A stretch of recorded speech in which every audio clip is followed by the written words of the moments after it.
महाराज सुदामा दरिद्र हैं। दरिद्र किसको बोला जाता है पता है आपको? जिसकी महाराज कामनाएं गलत हैं,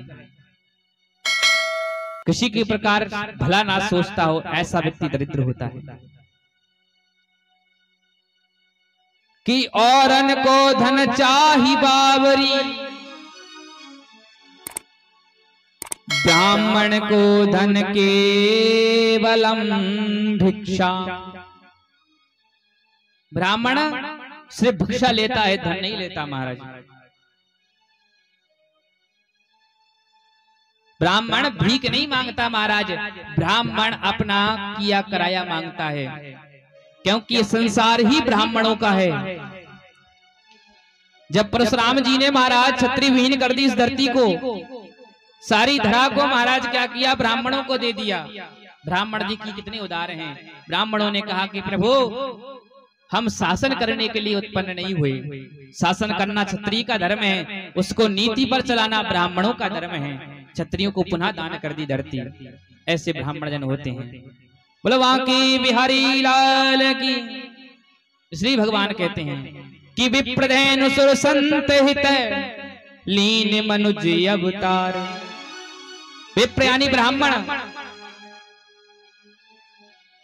विप्रधेनु धेनु यानी गाय, संत हित, इन तीनों के हितों के लिए ही भगवान जन्म लेते हैं।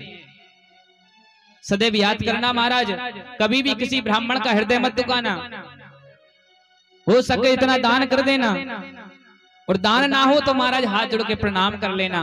ब्राह्मण के मुख से आपके लिए जो आशीर्वाद निकल जाएगा ना महाराज, वही आपके कल्याणकारी होगा। बोला बांके बिहारी लाल की जय।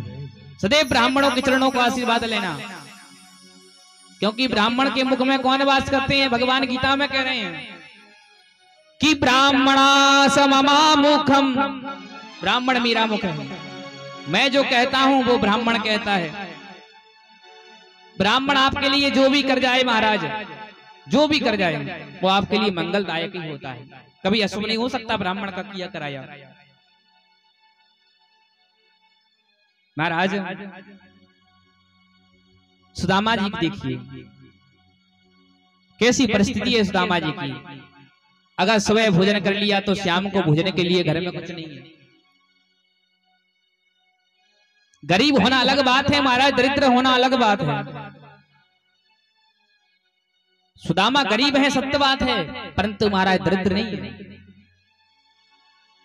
क्योंकि अरब करोड़पति भी आदमी दरिद्र हो सकता है, पर महाराज गरीब दरिद्र नहीं हो सकता।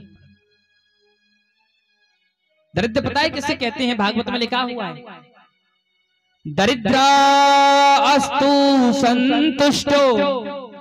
जिसके मन में संतुष्ट नहीं है ना, संतोष नहीं है जीवन में, वो महाराज दरिद्र है, वो दरिद्र है। जब आवे संतोष धन सब धन धूर समान। जिसके पास महाराज संतोष धन आ जाता है ना, उसे भला किसी और धन की जरूरत नहीं पड़ती। जीवन में और धन चाहिए ही नहीं। सुदामा जी का भी हाल ऐसा ही है कुछ। एक दिन की बात है महाराज, हाथ जुड़कर कन्हैया गोविंद की मूर्ति के सामने खड़े हैं।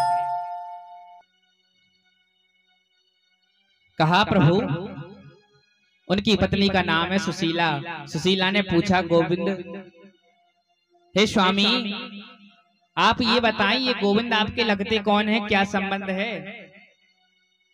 सुदामा जी कहने लगे, ये कृष्ण हैं, ये मेरे मित्र ही नहीं, मेरे लंगोटिया यार हैं ये हमारे। दोनों एक संग उज्जैन में अध्ययन किया हम लोगों ने, एक संग पढ़ा करते थे। आजकल वो द्वारिका के राजा बन गए और मैं अपनी कुटी का राजा हूं। सुदामा जी को देखिए।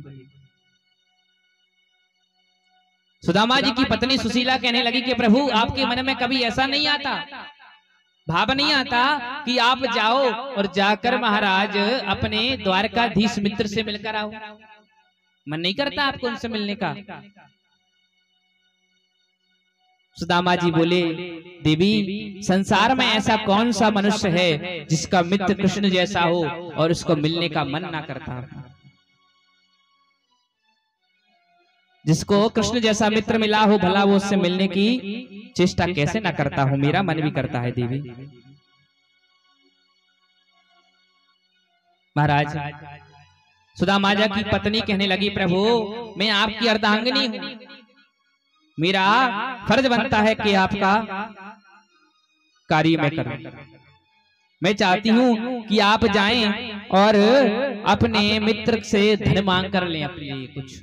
मैंने ऐसा सुना है कि आपके जो मित्र हैं ना, ब्राह्मणों को बड़ा धन देते हैं। भला आप तो उनके मित्र हो, आपको और ज्यादा देंगे। सुदामा जी कहने लगे, देवी मैं कभी किसी से कुछ नहीं मांगता, तो भला मित्र से कैसे मांग सकता हूँ। रहा बात आपसे उनसे मिलने जाने के लिए, तो कहा जाता है कि महाराज कभी मित्र के घर जाओ या गुरु के घर जाओ तो कभी भी महाराज खाली हाथ नहीं जाना चाहिए, कभी भी नहीं जाना चाहिए।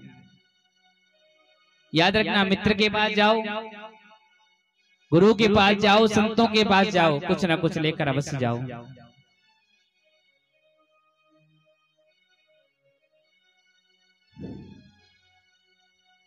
पत्नी महाराज बड़ी साहस करके बोली, कहा प्रभु अगर गोविंद आप पर प्रसन्न हो गए ना, आपको बहुत सा धन देंगे। इस बात को सुना जब सुदामा ने महाराज एकदम गंभीर हो गए। कहा देवी अब तो हम जाएंगे नहीं, बिल्कुल नहीं जाएंगे। क्योंकि महाराज जब भगवान से मिलने जाओ तो मन में किसी प्रकार की कामना लेकर मत जाना, किसी भी प्रकार की कामना मत रखना। क्योंकि महाराज जिसके मन में काम आ जाता है, जहां काम तहां राम नहीं, जहां राम तहां काम नहीं। जहां राम है वहां काम नहीं आ सकता, और जहां काम है वहां राम नहीं आ सकता। अलग अलग भाव है हमारे। देवी अगर आप कुछ मंगवाने के लिए मुझे पास जाओ, आप भेजो कि कृष्ण से कुछ मांग कर आऊं, तो बिल्कुल नहीं जाऊंगा। हाँ देवी अगर आप ये कहो कि कृष्ण से मिलने जाओ तो मैं अवश्य जाऊंगा।